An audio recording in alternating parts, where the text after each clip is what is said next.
Hi all, welcome to yet another Koot Podcast series, wherein which we discuss global SaaS adoption trends, AI trends, digital transformation with global industry leaders.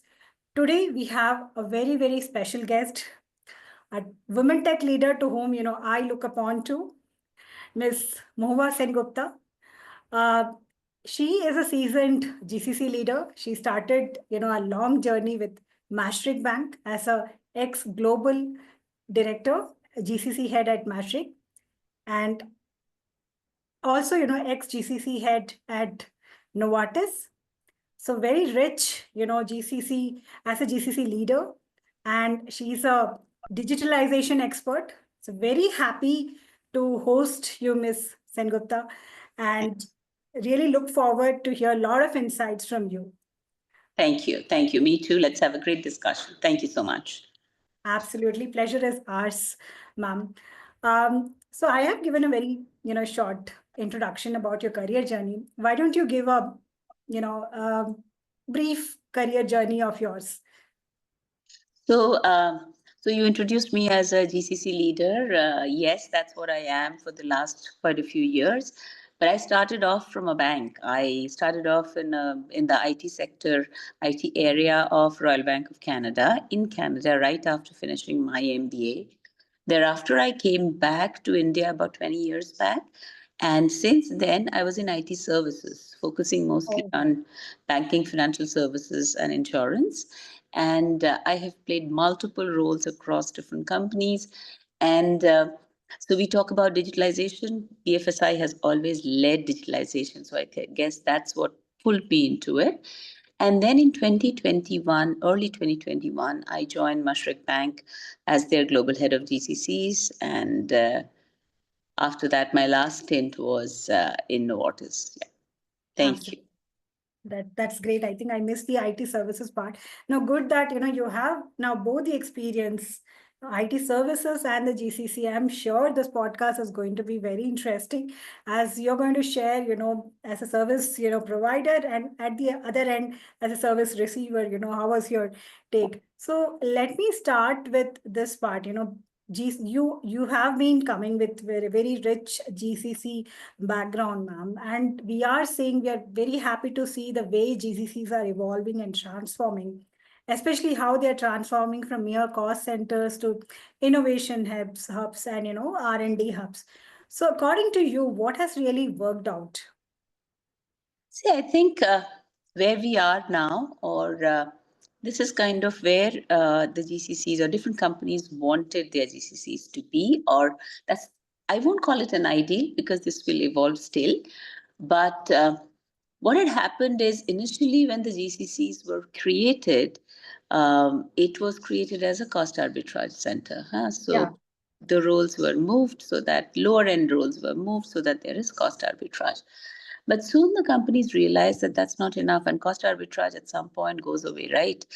It's not, labor is no longer very cheap in India, especially not at a mid senior or senior level.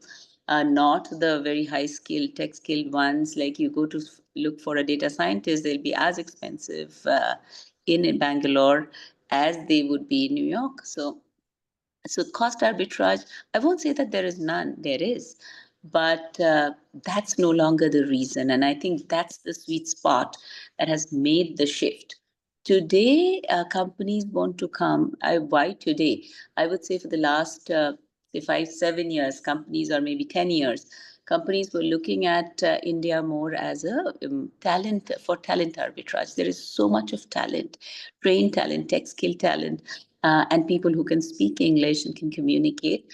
And because of this journey of IT services as well as GCCs, Indians, especially in the few of the cities where we see a lot of these companies, most of our employees are very well conversant of the different cultures, the ways of working, etc. So the training period of the people is very short. And what has happened as a result? I mean, I can't even talk about talent arbitrage because now the shifts are happening very fast. I would say it was talent arbitrage right after COVID because everybody had to do digitalization.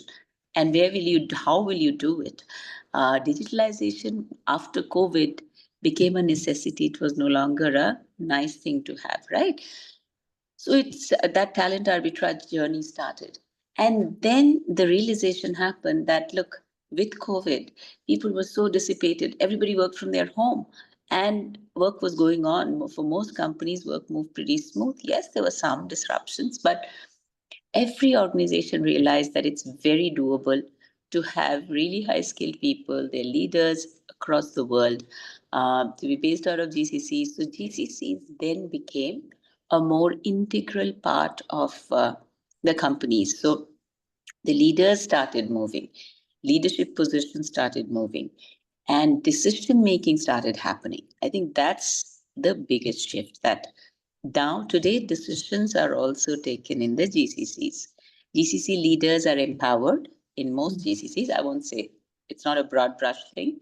It Yeah. depends on the company's culture, etc. But yeah, a lot of decisions are taken in the GCCs, of course, in conjunction with the head office headquarters, because we're all part of the same organization, right? So it is important that we are all on the same page, just like a branch and the head office. So today, GCCs, while we still in India, we still keep calling it a GCC because in the interest of identifying the industry, but today, there is very little difference. Ac- Yeah, actually, sorry to interrupt, but I have met some leaders who feel very offensive when we call the enterprise as GCCs. So, yeah, I mean that's nice to hear, actually. No, but having said that, yes, I also used to feel, and I still feel that it's not the right nomenclature, though Yeah. it's a long journey that we have had from the captive days, which was a really terrible term. But DCCs today is more an identifier, and as a part of NASCOM, what Yeah. we had, there was this year only, 20, sorry, not 2025, early or end of 2024, we had a day-long session where we discussed few of the core areas or core questions that have been coming back to us GCC leaders. And one of that was, should the industry be called something else, just like it has shifted from captives to GICs to GBS, etc., etc. Now we are at GCCs. Should it be GCCs or should we call something else? Because GCC term Yeah. also has an element of um, you're part of my center. You're not me. You're not equal, right? So we debated, but then we realized that this terminology has become so ingrained. It Yeah. is instead of looking at it as a negative, the power of GCCs is now we are actually reaping the power of the benefits from the power of GCCs. GCC industry finally has established as a positive, huge positive for any organization. So why kill it?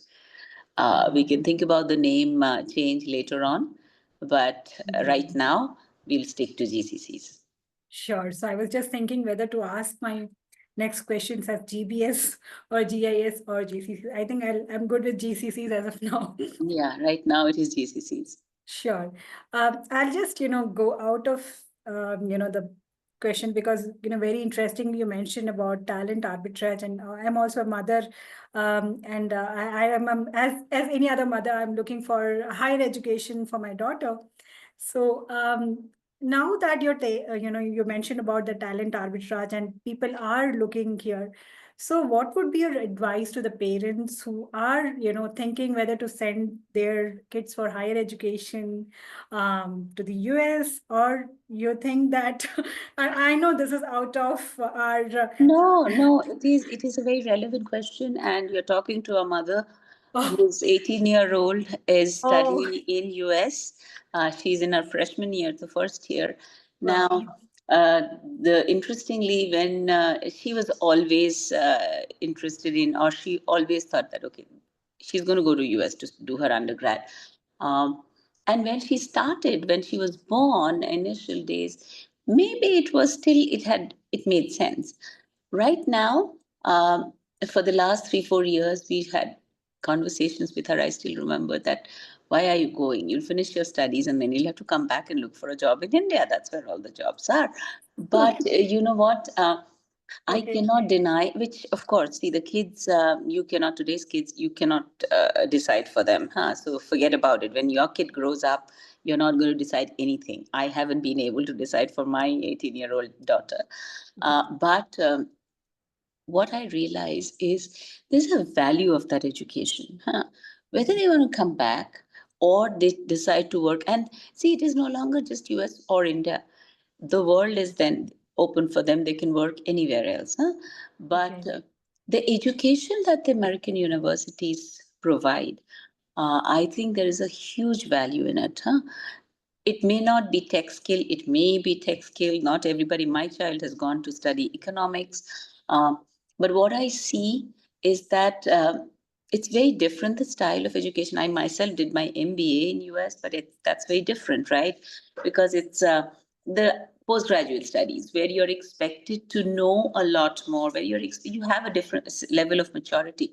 But undergrad studies there, I think, is amazing because it makes you think, it makes you question, it gives them the confidence that you Okay. can do whatever you want to do, and whatever you want to do, there is an opportunity for you somewhere. So the main shift is, see, today how we thought, I mean, me as well as you, and even as mothers, we are discussing that okay, what do you do at the end of it? So your studies are all focused towards, okay, this is my end goal of Mhm. work or career, and that's how we focus our studies. That's why there's a pressure to study STEM. I mean, unbelievable pressure on kids in India to study STEM. But Absolutely. the change that I've seen is that she's not thinking about, okay, this is what I'm going to do at the end and I'm studying for that. She is exploring or experiencing studying Mhm. and grabbing more. So it's not what I'm going to do, but they're at the present, they're Mhm. enjoying more, and they feel, I have seen the change that anything, I can do anything. I mean, so that's, I think that education has a huge value. So Sure. and that's as a mother, after I have learned it, after I'm seeing it, uh, because it's also expensive, right? So Yeah. when we thought about it, when I thought about it, is that initially, that okay, why spend so much money, and then you come back and you work in India only. There are enough and more excellent institutions, educational institutions in India. Mhm. If we could Bang go. on. I mean, same, bang on. Even same, I have, same conversation. Yeah, yeah, but then there is a value, and also the staying away from home. And when I say away from home, it's not say Bangalore and Hyderabad or Bangalore and Delhi, that okay, at the drop of a hat Yeah. somebody can come. Yes, US also has, to some extent, has become more a drop of a hat, but it's still, there's a big difference, right? So they know, they learn how to fend for themselves. So it is a fantastic educational experience, both academic and non-academic. So Mhm. STEM or non-STEM. Mhm. uh, Sure. No, that's really helpful, and hope to other, founders and other audience who are, going in the same journey. Now, coming back to our podcast, I mean, the GCC focused context, Ms. Mohua. You know, I wanted to, understand from you any interesting, applications of AI, or, use cases of Gen AI or automation, because you also mentioned, because BFSI is leading, especially in the customer relation segment, whether it is a payment or AI chatbots, like how we see in the AXA or MetLife. So if you could share some of your interesting, the first use case that is coming to your mind. See, I will stay away from describing a use case because there are innumerable. So I would rather say that yes, AI and Gen AI are technologies. This is a technology which is, number one, it's here to stay. Mhm. Number two, I think we are still scratching the surface because Oh, there are so many, so much more that can be done. Because See, different leaders keep talking about different things. Some company just the other day said, I was listening to some again. I was listening to some podcast, and some I can't recall who. Definitely not Musk, but somebody of that stature said that I will be able to deliver 50% more at 50% of the number of people that I'm using, that I have today, to deliver within 2025, 2030, something like that. Astronomical number. So you deliver, so if you're at 100 million, you deliver 200 million. And if you have 100 people, you do that at 50 people. So that's the kind of, and these are commitments and open commitments, discussions. So there is meat to it. It's not just blowing in the air.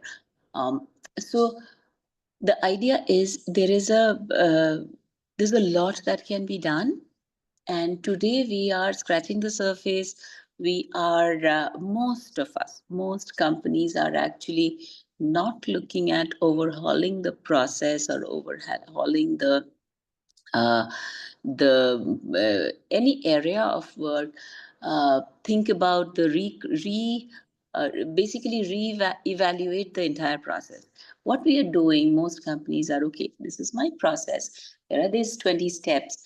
Can I automate this? Can I automate this with AI? Can AI do something here? Can I use some Gen AI there? So it is more force fitting to the existing process, which is a wrong thing. And when I say wrong thing, there's right or wrong, but that's how it starts. Every technology, when it starts, because we don't think that, okay, by using this technology, how can I change my entire process?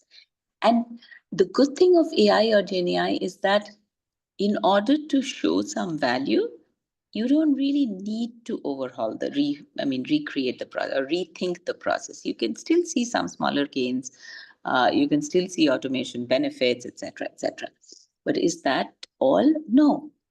There are certain technologies. I mean, I keep bringing up my favorite technology of all time is blockchain. Huh? Yeah. I have been working on blockchain for uh, more than 10 years, I think since 2013 or 2014, right when the technology started becoming popular.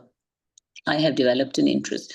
Now, see, for blockchain to give you value, it needs a lot more. It really needs you to take a relook at your processes, take a relook at how you can completely overhaul the way you do the business. Huh? And that's difficult.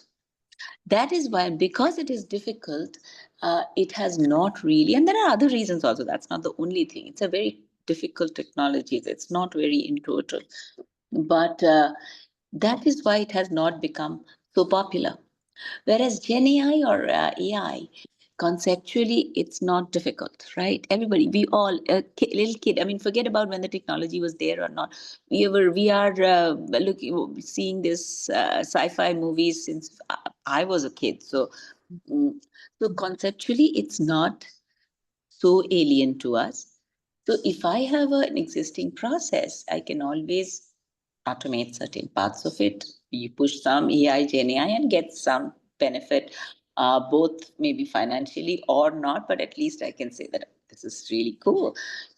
But the actual benefit of AI will come when you will decide that, okay, I will take a relook at my process. What is my goal? Say my goal is loan origination. That's what, say, my process is. How I'm doing it is this, but I will not start with anything. It's a clean slate for loan origination, and I'm equipped with an AI which I was not before. Before it was all people centric, and that's how that process developed. Today that I have the power of AI, what all can I do, or how can I take a relook at this loan origination system? I think that's when, and it's not going to, and it is happening, it will happen. It's not that nobody is doing it. It is happening, but it is happening more as an innovation in some corner. Sure. So it needs to be a lot more pervasive. It needs to be a lot more the way you think, the way you automate, the way you are doing business. So it has to be. that change the organization, run the organization, change the organization. The change the organization part has to look at bigger changes, uh, overall process, technology, maybe people. Maybe there Yeah. are people, skill sets which you don't need, and you may have to completely retrain your set of people. So I think, that's why I would stop short of sharing a use case, because Yeah. those are all small, scratching the surface, kind of fun, cute kind of things. But that's not the end. That's actually just the beginning, or not even that. Sure, sure, ma'am. So actually, I wanted to, ask you this hypothetical question that given a chance that you yourself become a, let's say, because most of our audience are the SaaS founders. So if you take up this idea that, okay, let me, do a startup. So either in BFSI or in healthcare, which problem will you choose? To develop a tech product or to develop a process. Uh, So I will talk about BFSI because yeah, that's my sweet spot. And see, customer is always God, right? So I would, any innovation, if I want to focus on something, I think I would start with my. I'm a people person. I love to interact with people, and the part that I miss in GCCs is the whole direct client interaction. Uh, okay. so I think I would do something which is more customer focused, which is going to make the customer's life easy, and it is already we've done a lot to make the customer's I life mean, easy. I mean, a banking customer now, I mean, everything is in our fingertips. We don't need to go anywhere. We don't need to. Everything is happening on our fingertips. yeah, But I think with AI, we can do a lot more. yeah, So I would, if I have to do something, I would say that I would probably look at this whole customer experience part of it. That was a part of the boundary of any bank, huh? So okay. that user experience side, and rethink the whole process. Today, also, what Okay. automation is happening, it's more or less it has gone through one level of rethinking, because at some point customers were coming to say your bank, or customers were calling you, or customers were doing online. Then the whole overhauling happened, and all these had gotten streamlined. Right now, whether you're walking into the bank, or you're calling, or you're online, it's the same thing, it's the same experience. So that has already one overhaul has already happened, but I think a lot more can now happen, uh, to rethink the entire process, thinking that, okay, now I'm equipped with AI, or I'm equipped with Gen AI. How can I think through? How can I? So I think, and I'm sure there are tons of startups who are focusing on it already. So Why don't you please give an example? Because I'm getting more excited with your idea that, for example, I will share one of the leaders, which was really interesting. It is related to the data and analytics, and the leader is from the BFSI sector. So what they did is when they analyzed the customer data. Um, they suggested the retail. So this was the insight given by from the BFSI to the retail that why don't you place uh, beer bottles next to the pampers or your the kids because in the data what they analyze it's the father's duty in the night to take care of the babies. So to that extent they're trying to be more closer to the customers. So you rightly mentioned about the customer, and you're saying the whole customer engagement process needs to be rethinked.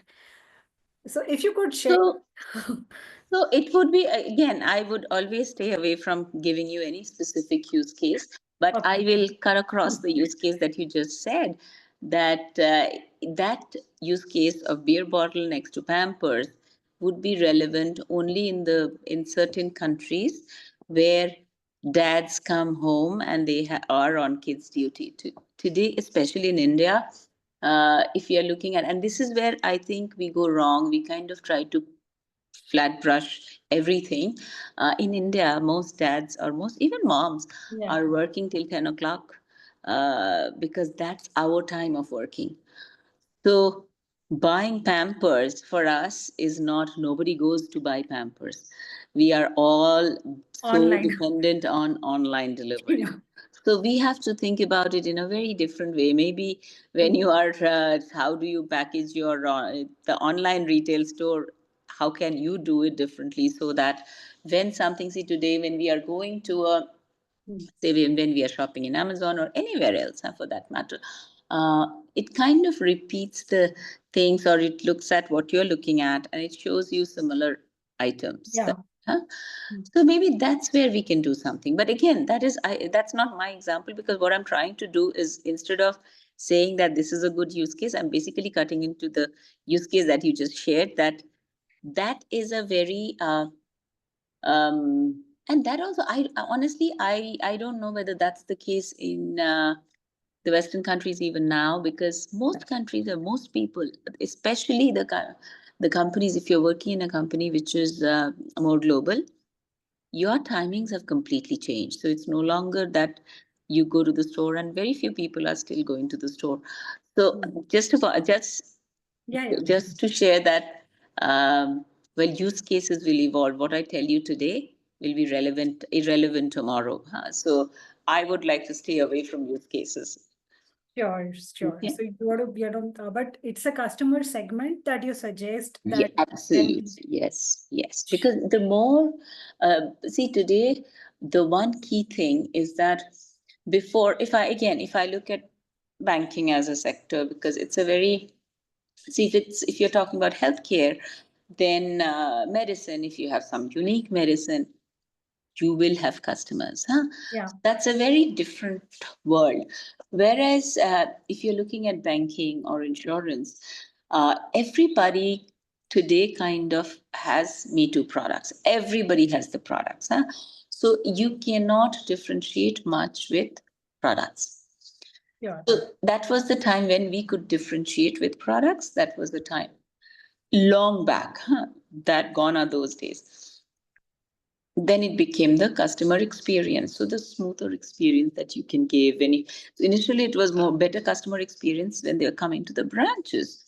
The branches started becoming pretty and all of that, nice cozy sofa. Then that gave away, and soon companies have gotten rid of that. Many companies got rid of their branches, many at least rationalized them, and started focusing on the other channels. But the demand from the customers today, everybody has online, everybody has every kind of touch points with the customer. So what next? So the only place where evolution will keep happening is the customer experience part, because customers are becoming more and more demanding. I mean, there was a time when I used to go to the bank with my parents as a kid. They would give away a token, and you're standing in the Yeah, queue. You go get them, collect the money, and it was atrocious experience, terrible.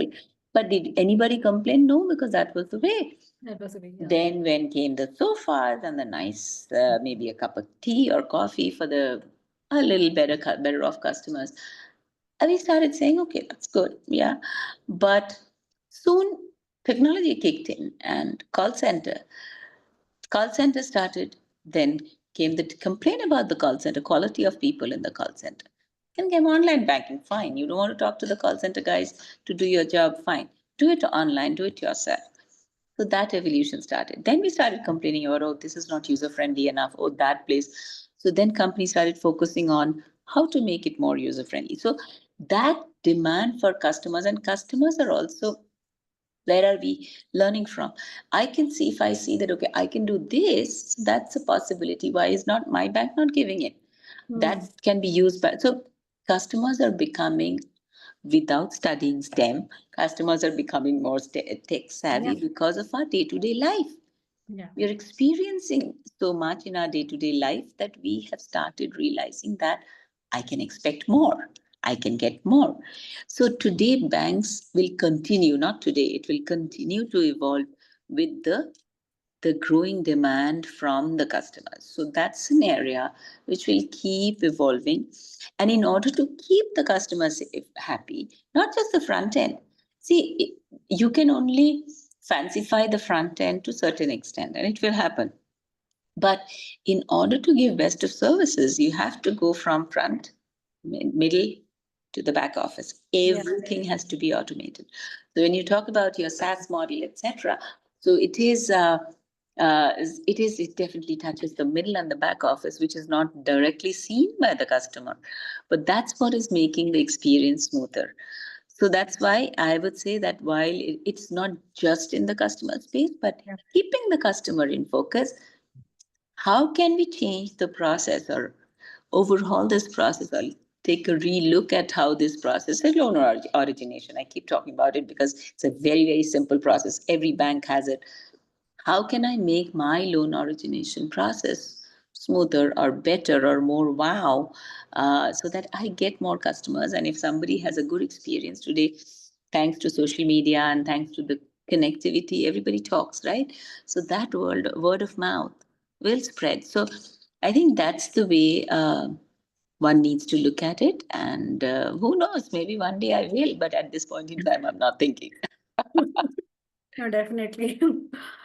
Uh, Sure, sure, ma'am. Thanks for sharing that. Now, because I've opened up, the startup, I want to go in the flow and Mhm. bring on this product first mindset, which is very lovely gesture, shown by the BFSI, GCCs, let it be Morgan Stanley or many other, BFSIs for that matter. So I just wanted to, hear your experience in the co-creation, area. Uh, yeah, what is your experience so far? What are the criteria on the basis of which the bankings are collaborating with the tech products? Some, metrics on which they are evaluating any red flags, if you can share about that. So, see, co creation is the sooner you realize that you can co create and you can co create to both parties' advantage, I think the better it is. Huh? And again, as we started off with GCCs, so the one of the primary challenges that GCCs had was that GCCs wanted to compete with the tech companies because it's a parent sitting here. And I had written an article on this, which a few Hmm. months back, that Yeah. why GCCs are now successful and they were not before. Because before, GCCs were kind of an outpost. Huh?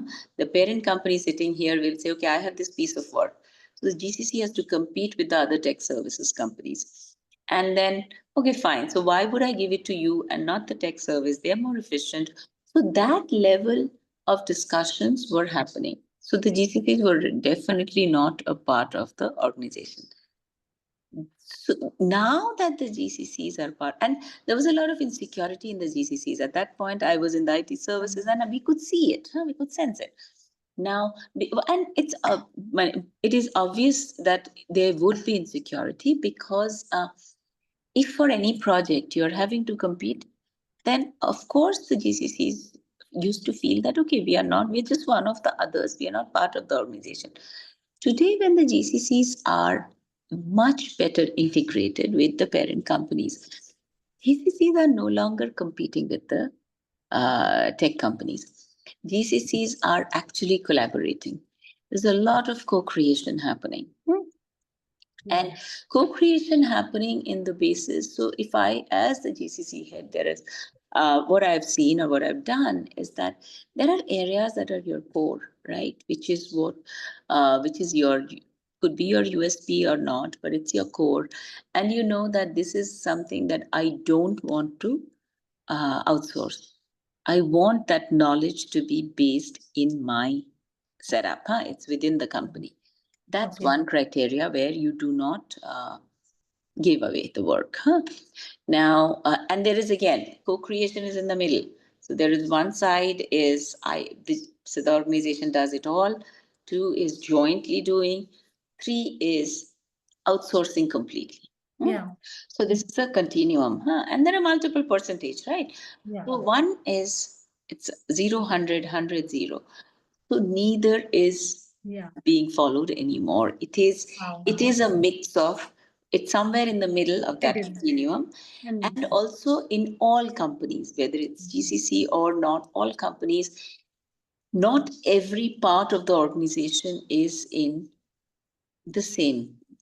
same point of that continuum. So I can have my say my retail banking guys or retail banking tech work happening in the co-creation, like 20% in the branch or 20% with the bank and 80% with the tech. I'm just saying, I'm just giving a percentage. It's just, don't take the look at the number. I'm just saying.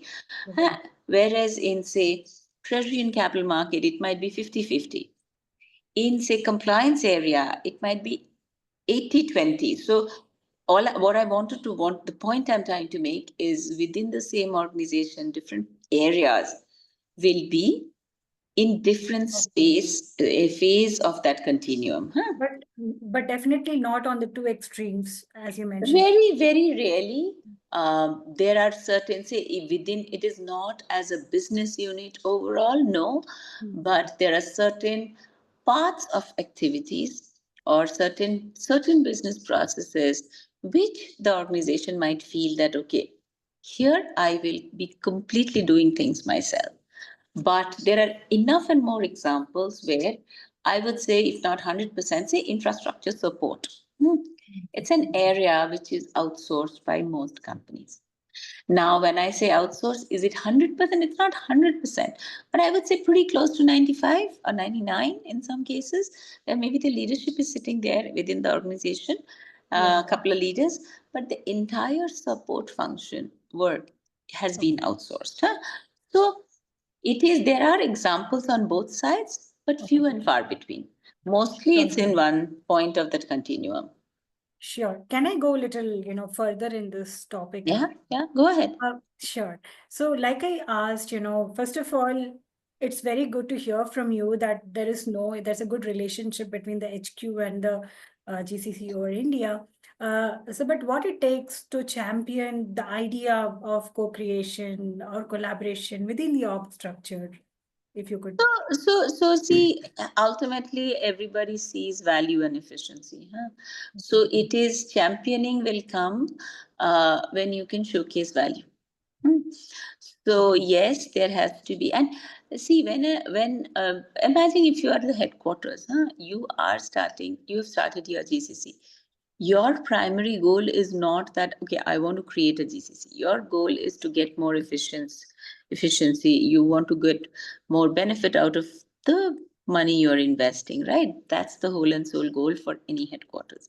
Yeah. So if you can say that, okay, by partnering with this tech service, they have this capability. Especially, we keep talking about tech, there are other areas also, but the reason we keep talking about tech is there is there are areas which many tech companies specialize in, especially the niche ones, the startups, they Yeah. specialize in, which is, it makes sense when you do it repetitively, if you do it for 20 companies. Now, for an individual company to invest in Yeah. that doesn't make any sense. So it's a matter of advocating that, championing that in your language. But it is, if I say tomorrow, if I join somewhere and I say that, okay, or if I am starting a GCC for some company and I say that, okay, I would like to do this and I would like to do that, there has to be a basis. So it cannot be championing for the sake of championing. There has to be, so, and a first starting point is the overall process and the overall strategy of the organization. Now, where does the GCC fit in? Why was the GCC started? What is the core areas that the GCC wants to focus on? And that varies across organizations. There are many organizations who start off with operations and technology or contact center and stay that way for decades and then evolve. Whereas today, for the last 3 years, there have been more than 80% of the GCCs who are starting off with as the innovation hub.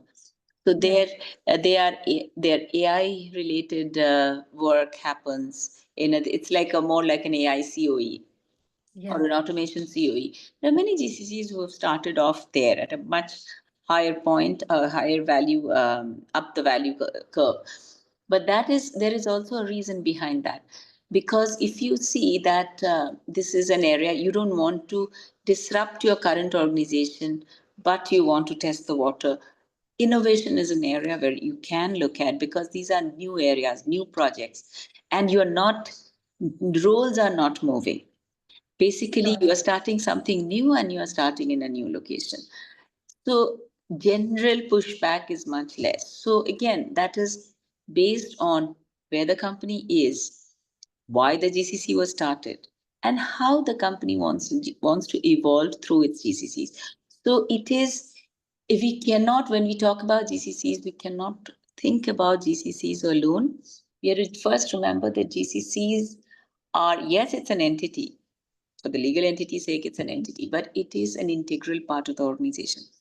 So we have to always go back to the strategic priority of the parent organization and how the GCC can help. So that's the minute we start, the thinking lens has to be that the mistake that we had done before, or many are doing now, is that when we look at only GCCs, that okay, it's my GCC, I need more people, I have 100 people, I need to make it 200.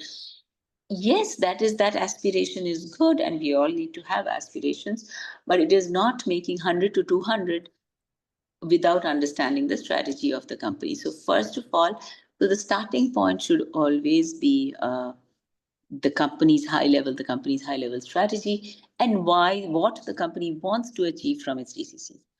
And whenever currently, or for the long, I mean, for quite some time, there are new GCCs who are starting, and I go, so many a times they talk to me, and I advise. And the first thing that I tell them is, first you have to understand and question, why do you want the GCC? Because many a times we go wrong there, and people have not thought about it. What do you see most? That, oh, my competition, they have a GCC in India, they're doing really good, let me do it. But doing it for what? So that depth of thinking has to be there, not just at the beginning, but for every new thing that we want to do out of the GCCs, we should go back to the drawing board and see that, okay, we have not digressed. The overall company's objectives are still our driving force. Huh? And that's the only way the GCCs will be a part of the organization, right? So, Sure, sure, ma'am. So actually, I'm again getting curious to know, but it's okay if you want to skip this question. As you rightly mentioned, it is not 100 to 200, but indirectly the value that you're creating. So if again, I'm saying you can skip this. If you had to share, what was the major value you have seen in the BFS at Mashreq you mentioned? Um, the uh, major value in terms of, uh, in the GCC, about in your journey, where did you see the major value was added, which was in alignment to the, overall organization's vision? so it's everywhere. See, when I joined, Mashreq was primarily an ops and technology shop, Okay. and what we realized over the over the 3 years that I was there with Mashreq is that there's a lot more that the GCCs can do. When I say GCCs, at that initially it was only India, what the GCC can do, and then how the different processes have gradually have come. And when I left, all the groups, every single, the 14 groups of the bank were equally represented, or not equally, they were all represented in a substantial number in India, Pakistan, and Egypt. The other thing is also, if it is a multi-country GCC setup, it's extremely important not to make it a battle that, okay, I want more, I want more, I want more. Then it becomes a competition. Huh? Now, Yeah. yeah, some amount of healthy competition is good, but I would say it becomes more. Less collaborative, more competitive, unless you're focused on that. So the Mm. focus should always be to get the best out of every center. So there are centers, for example, when I was running the three centers, many of the operations work was going to Pakistan because of the cheap labor. Hmm? Okay. And good communication, trained, skilled, good communication, uh, very good with operations work. That was going primarily, and my Pakistan center grew substantially. Then there was Egypt, and Egypt, our focus was primarily for Arabic speaking. Because Dubai being Mashreq being a Arabic bank, Yeah. or Arabic bank from the Arabic nation, there's a lot of Arabic speaking required. So, and Egypt has a lot of high skilled people who can very well communicate in Arabic, may not be that conversant in English. In Egypt, I remember any business discussion, any discussion, after the first 10 minutes, people would start talking in Arabic. Arabic. So then, but they're very nice people, so they would take the trouble of translating it for me. But then their innate habit is English is still not as primary language as it is for us. So, or in Pakistan. So we utilized Egypt for that, but tremendously high skilled labor, high good tech people who speaks Arabic. So we utilized that. And then there was India. We had an advantage because India was already a 20-year-old center. So it is a matter of finding the sweet spot. And yes, there will be areas where one country is probably better than another, but both are capable of doing. Then you take a call where you find the best person, because Yeah. it doesn't matter where you. So many a times we would raise roles as open. It can be Hmm. hired anywhere. And when I say roles, it's not just the leadership roles, any role that, okay, I can, that this person can join me in any of these three locations. So, as again, as I said, so it is a matter of understanding the value, understanding the strategy, and adding value accordingly. So that's just my one line thing that I would say, that, and that you can apply anywhere you go, whichever Sure. area you want to focus on, or just deep dive, double click on, you can just utilize this, that okay, what was my high level strategy, this is why I came, what was the value addition that I can give here, okay. And then many a times, if it's a new area, as I said in Mashreq, there were new areas that started that we could bring in.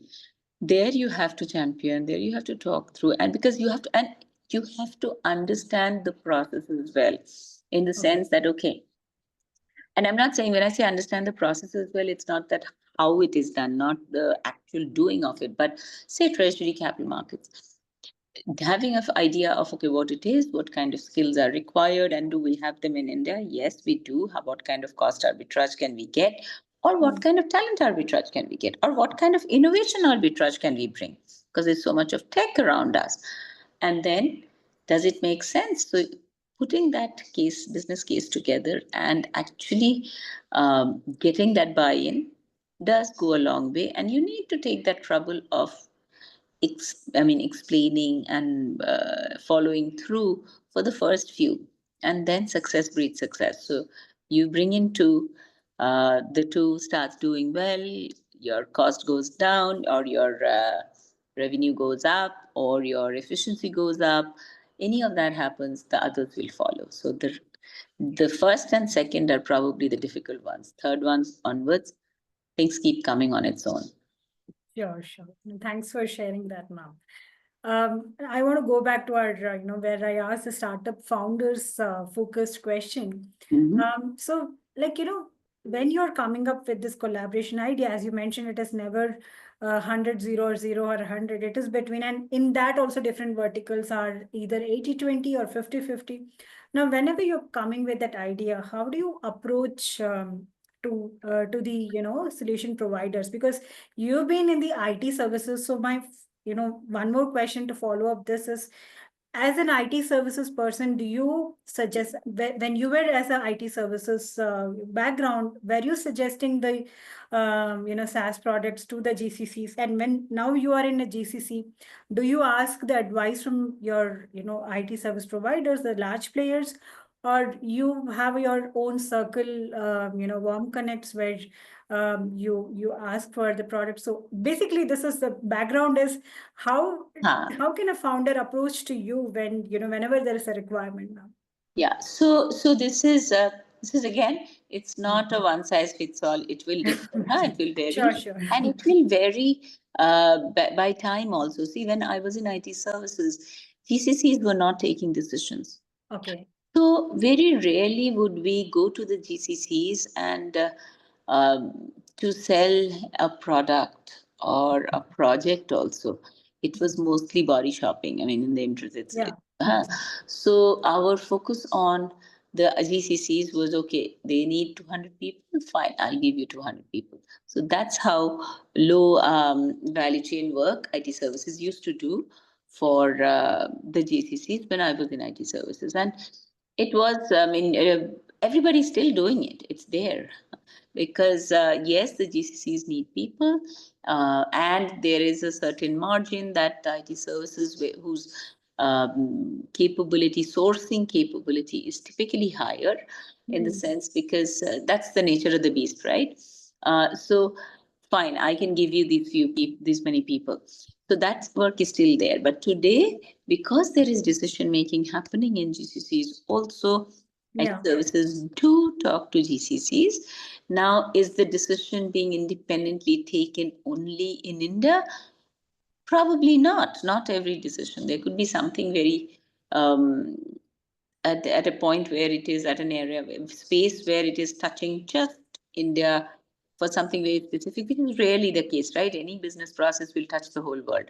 Yeah. So when it is touching everybody, the whole world, the entire organization, really the decision will happen exclusively in GCC. And I will not kid you, or I will not kid anybody, though many a times, many of the leaders, we want to go out and say that, yeah, we are the decision maker. But to be honest, no, it is not. I mean, you may be the one who's championing it. You Yeah. will be a big influencer, but if it's a global decision, it's a global decision. Ultimately, the decision has to be made for everybody. Right. So Sure. but yes, the big influencers are sitting in the GCC. So what I would say is, if I have to suggest, I would say carry on a two-pronged approach. I mean, if I go back to my IT services days and wear my IT services hat, this is what I had done in 2015. Okay. Where we started focusing on GCCs from one of the IT services companies that I was in at that time. What we did is we kind of created a collaboration between for the same company. Today we have account managers, right, for different companies. So for the same company, we created a two in a box kind of an account management. So there Okay. is an account manager in US and there's an account manager in India, and they're working hand in hand. Not the easiest thing to manage because it's again, you're managing people chemistry and all of that. It's account managers otherwise are very protective about their accounts, right? That's the Yeah. way it has always evolved. But if you want to sell into the GCCs, that will not work. It has to be a two-pronged approach. So if I have to give one word of advice to sell into GCCs to your SaaS clients, Yes. Yeah. it is that it has to be a two-pronged approach. You cannot just sell into US or Europe or Switzerland or wherever the parent, or Dubai, wherever the parent is. Nor can you, and first of all, excuse me for using this language, parent, headquarters. We have decided to stay away from this parent-child kind of a thing. So Sure. headquarters, there has to be a selling done to the headquarters where the primary decision owners are sitting, but there is a need, overarching need to sell also to the GCCs and simultaneously, because no one will actually do it. Because see what happens if a decision, if you're sitting in India for a tech company in India, you've sold it to the some leader in sitting in another country, and then this person, and that gets pushed down. Nobody feels happy about it. Hey, you're sitting next to me. You didn't even come to, you're in India. I'm in India. You could have come and talked to me also. So that's why I'm saying that to manage more, the selling is a lot more people connect than anything else, right? It's not the technology that ultimately sell. Yes, technology is the selling product, but ultimately what sells and what makes the decision is the people connect, the relationship, etc. Right? Absolutely. So it is extremely important to sell to both. So if the founders are in India, your advice is start from uh, Start both. okay, Start both both. parallelly. It has to be, yeah, it has to be a two-pronged. Sure. Now, I want to flip. How do you approach initially? Like I asked, do you, whenever you're coming with some requirement, do you circulate it in your groups? Or, I mean, So it is typically, see, every GCC will have their chosen customers, huh? okay. Sorry, chosen partners, tech partners. So typically there are one or two or three big ones who are doing multiple pieces of work. So they end up, again, ease of working. It Okay. ends up going there. Okay, let's have a discussion. If there is an opinion internally, say if the group feels that, okay, I want to take that product, it's one. But that also very rarely does it happen that, okay, I want to that get that product and that product comes. No, there's always an auction. Procurement will come and kill you if you want to say that, okay, I want them. Yeah. So it has to be a bid, and it's a lot more streamlined now. If there is no knowledge of what to do, yes, the first go-to people are the tech partners. So Tech typically, it's the partners. usual suspects, and they play a role. And that there also there's a lot of, because there is a lot of work, there's a lot of security. Everybody feels. I've seen many a times the larger players say that, okay, yeah, this is an area you can use that, and I'm not the best one for this. Why don't you talk to this niche company who can come and deliver that? So I think there's a lot of honesty, and there is hunger for work, but not at the cost of relationship, not at the cost of the quality. So I think it has evolved, and it's a much more professional world today. Absolutely. And that's a good, insight and, golden nuggets for our viewers. So because that encourages partnership with the GSIs, which is another route for them to progress in the way of indirect sales. Right. Now we are coming to the end of the podcast, and second last question, which I asked most of my guests is, and that too, you're a women leader, trailblazer. So how do you have the work-life balance, ma'am? And what are your hobbies? No, don't even get me started. So I'm also a theater actor. Oh, So okay. yeah, so we have our own production house. I shouldn't say we. My husband, it's my husband's production house, and we do stage plays. It's a pure passion based activity that we do. So my weekends are that Wow. we do it together. Um, Besides that, see, as I said, right now I'm an empty nester, but all this time my primary work was always my daughter. No, yeah, that's what I'm asking. If given you're, I mean, I understand now the lifestyle is different, but earlier when you had kids, how did you manage both families? So I have never compromised on. Okay, now that's a very strong statement. So you always have to compromise. But what I mean to say, say my daughter from day one has gone to the daycare. Huh? So Okay. 3 months I've gone back to work, and she's gone to daycare. But I've chosen a daycare which was right next to my office. I was in Accenture at that point, and the daycare was just a 5 minute walk from my office, and I could manage to go nurse her 3 times a day. Today, the companies are very open to many of this. Huh? Then, say for example, I would pick her up from the daycare, and since she was born, it was very clearly I would state that, okay, 6 to 8, 8:30 is my daughter's time. Ideally, unless the world is falling apart, do not call me or do not pull me into a call. If there is a real necessity, I will join. But otherwise, let's push the calls. She goes to bed at 8, 8:30. I'll come back, join, and then I'm there.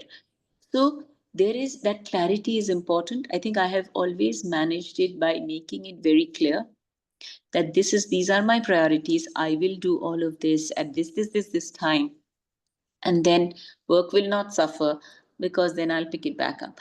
Similarly, say because I pursue theater for the last I would say 10, 11 years properly, and then before that, until that's our production house started in 2015. So that's 10 years. Before that also there were plays that we were doing outside of the banner, and it was a big part of me always. But again, so before joining any organization, I make it very clear that this is a big part of me. Don't get surprised if you go to my LinkedIn and if you see I'm posting as many about my theater as I'm posting about my professional life. And there will be a time when I will be taking a week off. If I have a show, typically I'll take a week off or a few days off, depending on how the work is. So it is a matter of balancing, but it's a matter of also giving clarity. The minute you are clear, you are sharing it with people, there are less surprises. See what happens most of the time, we are not so open to say that, okay, my daughter is important to me too, and I will not be able to join calls at this time. See, most calls that we do are not earth shattering reasons. Something is nobody is dying if the call happens 2 hours later, right? And most people understand that it's just a convenience that everybody, okay, I let's have the call at 6. If you make it clear, they would know, okay, Mahua is not going to join at 6. So, okay, we need Mahua. Let's push the call to 8 o'clock. And nobody minds. But that clarity is important. You cannot change that every other day. So, I think the biggest thing that had worked in my favor was this, that I was always very clear. I was never shy. And the second thing is, I had a fabulously supportive husband. So anything I did, he was always there. When our child was growing up, it was a daily call that, okay, I have meetings at this time, so you please keep yourself free, or I'm traveling that month or that week. You don't travel that week. Even then, there were times when we traveled with her, or there were times when we exchanged her at the airport. So many of these things happen, but not too many. I mean, if in her 18 years she got exchanged at the airport once, and maybe 3 or 4 times max she traveled with us, I think we did pretty good. And I don't think anybody in both our cases, anybody can say that family or anything else, life has come in the workspace, huh? Okay. So it is a matter of seamlessly integrating it, Huh. not keeping it separate. I mean, work is also as much a part of life, right? Or a Sure. huge part of life. So it's not really work life balance. I don't look at it that way. It's my life or our life, and how can we make it smoother? So that's how I have looked at it. Sure. No, no, thank you so much. That gives so much of deep, experience and deep meaning to how to, how do you set your priorities and get clarity and how you converse your, put it very clear to the opposite party. Thank you, ma'am. Now the last question. So one advice to the women tech leaders out there and one advice to the startup founders out there, if you had to give. One advice to the women tech leaders: don't think of yourselves as women tech leaders. You are a leader, and that's it. Huh? So, Sure. gone are the days when it's men or women, because there are so many, right? Mhm. For startups, the main problem that I have seen, and I'm not generalizing it, is that the startup ideas are fantastic many a times, most of the time, and maybe we interact with the ones who have those fantastic ideas, but there is always that last mile. So, because many of these startups are born out of the passion, the technology part or the product part is that has driven the startup, right? And rightly so. But in order to be successful commercially, there's that need for that last mile. So, do not shy away from connecting with people who have run organizations. And most of the time, the startup founders are youngsters because they're brighter, no doubt about it. Huh? They think better, their technology skills are better. But when it comes to running the organization, lean into the community, reach out to the community, take advisory. It doesn't hurt too much. It what it will do is it will help you bridge that last mile gap, which is what is the failure for causes the failure, brings in the failure, or makes success more difficult for the startups. There's a huge need for that last mile, and which comes with experience, which comes with the experience of running organizations. And very rarely, not that it doesn't happen, very rarely is a founder somebody who has done his or her bit and have run organizations and then become a startup founder. Typically, startup foundation happens at a younger age when you're passionate, when you have an idea, and which is fantastic. Your ideas are great. Just reach out to people who have seen or run organizations too from that industry, whichever industry you're trying to target. That how to bridge that last mile. Is it doing everything? How can I then complete the circle? That's my only 2 cents. Oh, wow. That that's a big advice, and I hope it is, really useful to the viewers, our viewers. Thank you so much, ma'am. Thank you. It was really great conversing with you. Even I went out of a context multiple times, I guess, because of your friendliness and, open conversation. Uh, Thank you so much, ma'am. Thank you, Nageshwari. Thank you so much. I'll just stop the recording.